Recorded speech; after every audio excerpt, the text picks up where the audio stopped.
troca de ideias no programa Piracicaba agora. Vai lá.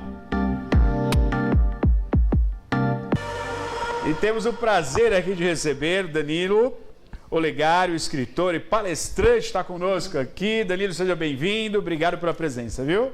Obrigado, boa noite. Eu que agradeço o convite. Bem-vindo. E conosco também a Raquel, sempre aqui, né, nos quadros. Agora são elas, hoje também no Troca de Ideias. Tudo bem, Raquel? Seja bem-vinda. Tudo jóia, obrigada. Boa noite a todos. Obrigada, é um prazer novamente estar aqui. Sempre é um prazer tê-la conosco aqui, claro que sim. E ó, muito especial, né? O Danilo fez questão de trazer e está lançando aqui o livro. Olha só, acho que tem a arte aí maior. Ele já nos presenteou antes do lançamento, né? Um pré-lançamento, né, Danilo? Isso, pré-lançamento. Já vai falar um pouquinho, mas vai ser no dia 27 de junho nós vamos fazer o lançamento oficial, mas o livro já está à venda nas redes sociais, na editora, ele já está no mercado. A gente vai passar já a rede social aqui. Muito legal, a gente vai falar um pouquinho, né, sobre lançamento e, claro, né, toda essa pesquisa e desenvolvimento que o Danilo faz aí. Ó, então esse livro aqui, claro que ele foi presente para nós, obviamente, a gente está aqui para falar um pouquinho desse conteúdo, né? Bonita capa também. De quem é a capa? É arte própria da editora, o trabalho feito pela editora Caminhos Literário, né, de Campinas, uma editora assim muito parceira minha, e fiquei muito feliz. É a primeira vez que eu faço um trabalho com eles. Já trabalhei com outras editoras, mas essa editora, um carinho especial por ela. A arte toda da Caminhos Literários. Olha só, felicidade líquida, o que é real, né, em um mundo. E agora sem óculos aqui, me ajuda aí. Tá aqui. Ah, obrigado, que está bem maior, que ela expande para nós. Olha só que legal, gente. Então esse lançamento do Danilo que vai acontecer em breve, a gente vai falar da data também, né? Felicidade líquida, um alerta para a sociedade em tempos digitais. Ó, muito pertinente. Fala um pouquinho, né, da escolha do tema, se você escolhe o tema primeiro, se você escolhe o assunto primeiro, se você vai buscar. Explica um pouquinho até a mecânica, como é que você faz isso, Danilo, por gentileza. Bom, A parte da piada eu quero falar. Por favor, lógico. Começa. Deixa eu divertir um pouco e aí depois ele já entra com a parte mais séria do negócio. Porque o livro saiu por conta minha. Não tenho dúvida disso. Olha eu aí. vou explicar por quê. A gente, nós somos fãs do Backstreet Boys. Legal. Pode rir, pessoal, não tem problema, mas a gente ama. Quem conhece já tem mais de 40 no mínimo. Olha, foi no show. Todo show a gente tá lá marcando presença. Certo. Mas aí foi um show completamente diferente, não foi uma experiência legal por conta desse meu maravilhoso 1,5 metro de altura que Deus me deu. E aí o que acontece? A gente vai pro show, teoricamente é pra gente assistir, curtir, né? Ficar com aquela presença toda e trocar aquele sentimento. Mas eu não consegui ver o show não, porque como eu sou baixinha, fiquei lá na arena, né, com o pessoal todo ali na plateia. E hoje em dia as pessoas elas vão para o show, mas elas acabam ficando com o celular para cima, assim. Não acredito. O tempo todo filmando o show. Olha, então aí isso também atrapalhou bastante a visão e, enfim, não consegui ver os artistas. Fiquei muito chateada e foi aí que surgiu a ideia do livro. De escrever, porque realmente, né, o Danilo vai comentar mais profundo, mas a gente ficou muito reflexivo com relação a como está, né, o processo nosso de presença nos locais, como que a gente está vivenciando, curtindo, que a gente está ali de corpo e alma mesmo, né? Então foi aí que tudo surgiu, né, Danilo? A metáfora do show, né? É claro que assim a gente não viu o show por uma questão do comportamento das pessoas em massa. As pessoas em massa, elas estão muito mais preocupadas hoje em postar, em parecer ser do que de fato ser alguma coisa. Então, se você está num evento, num momento, né, em que você está ali para prestigiar o artista, você está basicamente mais preocupado em postar no story para dizer que você está lá assistindo o artista. E quando a gente voltou, né, na madrugada, eu falei, cara, aqui, né, foi um show que a gente esperava tanto. A gente já tinha ido em outros shows, mas numa época que o digital estava menos, né, menos assim aflorado, e a experiência não foi. Nós estávamos bem de frente com o palco. E aí a Raquel traz isso nesse contexto da brincadeira, mas foi uma brincadeira que me inspirou a inquietação. Eu sempre escrevo, você perguntou por onde eu começo, né? Uhum. Eu sempre começo por uma ideia. Não necessariamente eu tenho o título do que eu vou falar, mas, por exemplo, a ideia que eu queria falar desse livro era sobre felicidade. Quanto que as pessoas estão terceirizando, quarteirizando a sua felicidade em função de uma estética digital, de uma estética da necessidade de postagem, de likes. E não é por acaso que nós estamos vivendo hoje uma sociedade mais doente do que o normal. Quando eu falo isso, o livro eu trago muitos estudos que são sérios, né? Que falam sobre depressão, ansiedade, índices de suicídio na juventude, depressão no ambiente de trabalho. Um dado triste para nós brasileiros, nós somos o país mais ansioso do mundo, o Brasil. Isso é uma pesquisa da OMS, no último ano, o Brasil passou de terceiro para primeiro como o país mais ansioso. E qual é o reflexo disso? Nós estamos falando que nós somos mais ansiosos que o Japão. Olha só. Que os asiáticos. Mas se essa ansiedade estivesse produzindo a gente, levando a gente para algum lugar, ok. Mas nós não estamos mais só ansiosos, a gente está ansioso e triste. Por conta dessa necessidade do tempo todo. A ideia da metáfora de líquida, né, ela vem inspirada no sociólogo Bauman, do Zygmunt Bauman. Bauman, ele faz uma crítica sobre o que é modernidade líquida. E a modernidade líquida, ele vai criticar exatamente as relações que elas estão muito mais consumistas do que antigamente. Quando eu falo antigamente, eu não estou fazendo apologia a algo nostálgico. Eu estou trazendo referências de como a gente se relacionou desde sempre como humanidade. As relações, elas estão mais efêmeras, elas estão mais à base de troca. Não gostei, não me fez bem, eu troco como se eu tivesse trocado de roupa. E dentro desse ponto, né, da crítica que o Bauman faz à modernidade, eu trouxe essa inspiração para o livro e falei, bom, a felicidade hoje, ela é basicamente assim, a gente está o tempo todo, a necessidade de postar que nós estamos felizes, que nós temos uma vida perfeita. Sim. Quem são os influencers que a gente segue? Quem são as pessoas que hoje estão protagonizando o modelo de referência de comportamento, de sociedade? Não são as pessoas. Tem um dado que é interessante, que eu faço, e aí não é para criticar o artista, é só um dado para a gente prestar atenção. Existem várias personalidades que nós temos no Brasil, né, que são anônimas. Só que pessoas que ganharam prêmio Nobel, prêmio de ciência, estão entre as 20 mais cientistas. Nós temos uma mulher negra nordestina aqui no Brasil, que foi uma das pessoas que descobriu a variante da cura da vacina do coronavírus. Essa mulher salvou milhões de pessoas. Sim. Com a descoberta dela. Sim. Só que quantos seguidores ela tem? 1.000, 1.200. Se você entrar na rede social de qualquer influencer, tem 3 milhões, 10 milhões, 20 milhões. E a crítica aqui não é... De novo, eu não critico quem produz o conteúdo. A minha crítica é o que nós estamos consumindo, que a gente está trazendo para a nossa realidade de vida, que faz com que a gente se posicione. Porque eu sou reflexo daquilo que eu consumo. Se você tem aqui na sua frente, vou fazer uma analogia aqui, né? Se você tem na sua frente um prato light com arroz, feijão, salada, um bife, que é um alimento saudável, e do outro lado você tem um alimento que não é saudável, você não tem problema se você comer o lanche todos os dias, comer o lanche de vez em quando. Mas se você só está consumindo isso, né, o seu corpo, a sua massa, o seu intelecto, fazendo a analogia, ela é basicamente a mesma coisa. E a gente vive, o mundo digital, ele acelera algumas coisas que antes para nós era um pouco mais lento o processo de conquista.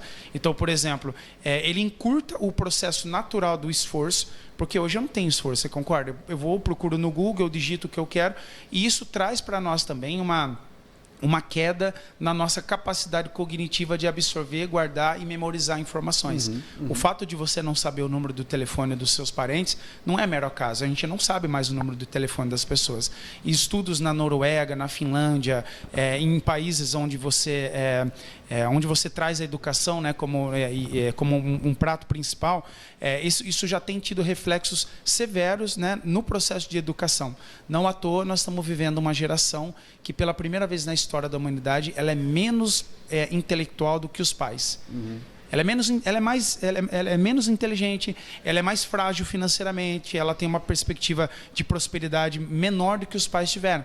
Então, eu trago isso nesse livro para realmente fazer uma crítica e trazer a gente para um nível de consciência maior, né? Como a gente se relaciona com as redes sociais, como a gente se relaciona com o indivíduo de forma virtual, que é completamente diferente do mundo real, né?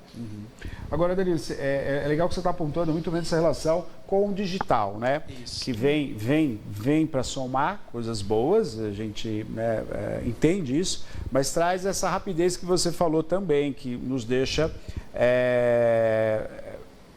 até, entre aspas, doentes, né? Sim. Quer dizer, algo falta o tempo todo dentro de nós, não sabe o que é, e talvez essa, entre aspas, novamente, essa praticidade nos coloca nessa posição.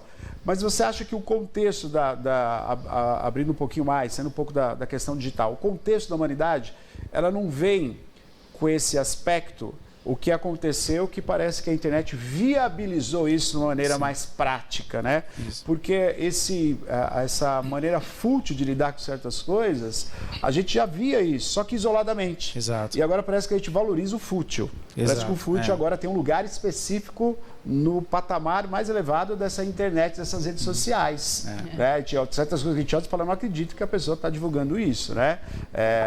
E aí uma das... A gente até fala, tem coragem, né? Não, a gente de deixar começa a pensar, isso público, né? A própria, uma coisa que a gente vem notando, assim, a própria queixa, né? Vocês são uma família, vocês têm filhos, e assim, era muito comum a gente ouvir as queixas dos pais. Eu lembro da minha mãe se queixando sobre mim. Pô, não obedece, né? Quem nunca ouviu isso? Só que agora tem esse patamar da internet, das redes sociais. A mãe acorda e vai se queixar do próprio filho na internet, reclamar. Né? A exposição ficou muito maior. Por um lugar, ela está se colocando como mãe, como é duro ser mãe, mas ela está expondo, né, essa outra pessoa que, entre aspas, não pertence a ela, é o filho, mas não pertence, é um ser humano, né? E expondo toda a dificuldade que traz isso. Então a gente está nesse lugar que você está falando. Parece que a gente potencializou o que é de ruim na parte da humanidade. É isso mesmo? É isso, né? Porque assim, tudo isso que a gente traz no livro são comportamentos humanos. Historicamente, nós sempre fomos propensos a consumir mais tragédia do que boa notícia. Sim. A gente gosta de uma tragédia, a gente gosta de uma treta, a gente gosta de ver coisas, né, pelo ângulo mais... Se você noticiar, olha, a pessoa ali sofreu um acidente. Ok, a pessoa se espatifou, sofreu um acidente, se arrebentou.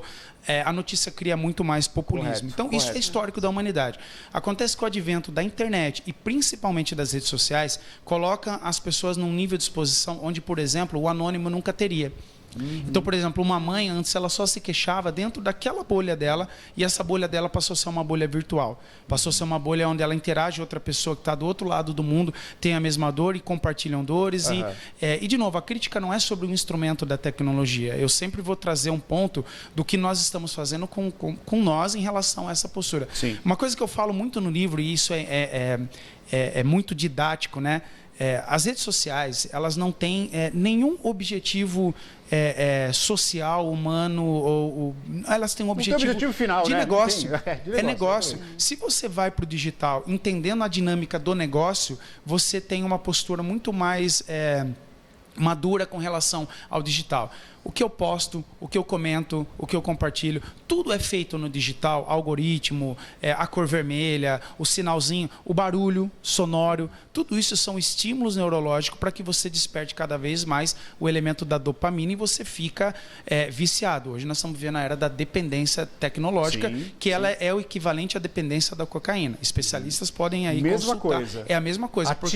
Ativa os mesmos efeitos, como se você não consegue, e as pessoas vão para o banheiro, almoçam, jantam, estão dirigindo o carro no celular. Então, eu estava conversando com o meu filho mais novo esses dias, né, falando da epidemia da distração. Tudo hoje é muito distraído, as pessoas estão mais distraídas. Isso não é só um elemento da geração, é um elemento do momento que nós estamos vivendo. A internet, o digital, ela potencializa isso. Então, qual que é o grande apelo do livro? É trazer nós para um nível de consciência onde, ok, eu entendo a dinâmica do negócio.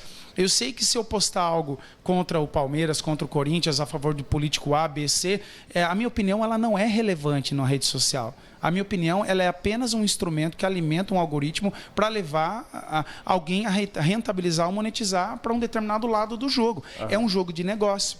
E tudo bem ser um jogo de negócio, você entrar sabendo que é um jogo de negócio. O problema é que a gente... alguns capítulos do livro, eles são bem provocativos, né? Então, eu começo o livro fazendo trazendo uma história... Uma breve resumo do que é felicidade, segundo alguns autores, Aristóteles, alguns psicólogos, alguns especialistas, mas eu entro num aspecto da imbecilidade virtual, que é o que Humberto Eco vai criticar muito. Ele fala assim, o que a internet, o que o digital potencializa? Ele potencializa muitas vezes o nosso lado bom, tem muita gente pregando coisas boas na internet, compartilhando conteúdo de altíssima qualidade. Você pode virar um especialista em muitos assuntos com gente que está compartilhando conteúdo de graça. Sim. A pessoa está compartilhando o intelecto dela, a experiência dela, a vivência dela. Mas também a gente concorre não só com essas pessoas, a gente concorre com o nível que o Humberto Eco chama da imbecilidade digital. Ou seja, o fato de eu expor um lado da minha vida para as pessoas, achando que eu sou um artista, achando que eu sou uma celebridade e que, portanto, aquilo é interessante, cria em mim uma ilusão moral, uma ilusão social, uma ilusão de pertencimento na qual eu preciso fazer parte. Eu tenho que fazer parte. Se eu não fizer parte, eu sou excluído. E os efeitos disso são catastróficos. Quando a gente fala do efeito da depressão, por exemplo, o fato de você expor... Por que o bullying hoje ele é muito mais debatido do que na década de 90? Uhum. E aí, muitas vezes, um equívoco que nós, principalmente da geração mais tradicional, tem o costume de criticar equivocadamente. Na minha época, a gente resolvia o bullying de outra forma. Na sua época era diferente. O bullying não escalava do jeito que ele escala hoje. Então, se você apelida alguém de uma forma pejorativa, aquilo antigamente ficava no seu grupo de escola, no máximo na rua da sua casa. Hoje não, hoje ele tem uma escalabilidade gigantesca, expõe as pessoas a um risco social, psíquico, físico, né? E a pessoa entra num estado, muitas vezes, de depressão, de ansiedade, por conta da exposição que muitas vezes ela mesma causou. Nós estamos vendo casos de artistas que são comediantes, o Whindersson Nunes, fazendo trabalho, acompanhamento de saúde mental. Sim. Por quê? Chega uma hora que a válvula, ela estoura para todo mundo. Nós somos seres humanos. O fardo fica muito pesado para a gente ficar administrando e gerenciando tudo isso. Se eu vivo à base da necessidade de postar todo o tempo, e a hora que as pessoas não curtirem a quantidade que eu espero, como que eu vou reagir a tudo isso? Porque a vida ela é muito mais sobre a gente conversa muito sobre isso, né, Kel? A vida é muito mais sobre a gente levar nãos e tomar, como aquela parábola do Rocky Balboa, né? É muito mais você tomar porrada e levantar, e não é para depreciar o discurso, mas é para simplesmente a gente entender que nós precisamos desenvolver uma musculatura emocional, que o digital não permite desenvolver. O digital permite tudo. Tudo é fofinho, é boneco de pano, é gente que vive felicidade lúdica, é casamento que começa e descomeça, é filho que vai para a internet e fala mal de pai, é pai que fala mal de filho. E a gente fala muito sobre essa epidemia também da superficialidade, né? O grande ponto do livro, que a gente fala bastante em relação à reflexão e levar à sociedade, né? Porque a gente precisa trazer esses assuntos e entender o que de fato nós queremos para o futuro, é exatamente isso, normalizar. Nós temos fraquezas, nós temos dificuldades, como todo mundo, somos seres humanos. Mas o ponto é romantizar, trazer para o normal aquilo que não é normal. Então, isso é preocupante. Se a gente, né, cada vez mais aumentar tudo isso, como é que vai ser a nossa sociedade no futuro? Sim. E como é que os nossos jovens, os nossos filhos, as crianças que estão nascendo hoje vão trabalhar, né? Vão ter toda essa musculatura, como o Danilo falou, para reagir a tudo isso. Sim. E uma coisa que é preocupante, nisso que a Raquel está falando, olha um efeito prático. Você está diante de um acidente, a pessoa filma o acidente e fala, olha que absurdo, ninguém está ajudando o acidentado. Sim, constantemente. Mas peraí, você está filmando o acidente. Está filmando o acidente. Você não está fazendo nada. Então, assim, a gente está perdendo um pouco esse senso moral do que são os valores, né, dentro da sociedade, de que eu preciso aparecer ser alguma coisa, né? Danilo, vamos só fazer o convite para o pessoal, a gente está chegando no finalzinho, né? E você pode adquirir o livro e também participar de uma palestra que vai acontecer justamente nesse lançamento, vai ser dia 27 de junho agora, às 19 horas, no Cimesp, tá, gente? Então, todos convidados. Precisa fazer inscrição só para a organização ali, né? Saber o número de pessoas certinho. O Danilo vai dar uma palestra. Esse assunto ainda, né, rende muito, né, Danilo? Você vai voltar outras vezes aqui também. Tá, esse QR Code que apareceu é justamente para você fazer a inscrição, tá bom? Totalmente gratuito e todos convidados. Né? Todos convidados, aberto ao público. A ideia é a gente fazer uma palestra de divulgação, refletir sobre, né, isso que nós estamos trazendo. Na sequência, a gente vai ter lá a venda de livros, a gente vai ter autógrafo e um coquetel, terminando com um líquido também, né? Para trazer um pouco da analogia do vinho que vocês brincaram. Perfeito. É isso. Muito bom. Deixa eu só bater uma agenda com você e com a Ana. Ana, terça-feira agora, do quadro, já tem um convidado já? Para terça? Terça-feira agora? Não, né? Como é que você está terça-feira agora? Não é o dia da palestra, né? A palestra, Não, a palestra é mais... Você consegue vir na terça-feira conosco? Eu acho que eu consigo, eu preciso só checar, porque eu tenho um podcast também, porque eu vou fazer, mas eu confirmo com vocês. Então vou deixar certinho. aberto o convite às 19 horas para a gente participar novamente do quadro, juntamente com o Eric Gomes também, para desenvolver um pouquinho mais sobre essas relações, que eu acho que é muito importante. Perfeito. Que é algo que veio para servir, né? E algo que está atrapalhando e muito as relações. Acho que é bacana a gente conversar com isso, conversar bastante sobre isso, aliás. Combinado, tá bom? combinado. Aí você bate a agenda, fica aberto aí para terça-feira estar conosco aqui. Joia, eu agradeço o espaço, agradeço a parceria de sempre. Aonde eu encontro o livro? O livro está disponível no site da editora, Caminhos Literário. Legal. Nas minhas redes sociais, que é Danilo_1, né? Também da minha consultoria Howard. Raquel, a gente tem todos os links de venda. Fechou. Beleza. Raquel, valeu, obrigado, viu? Obrigada, boa noite a todos. Valeu, obrigado, Danilo.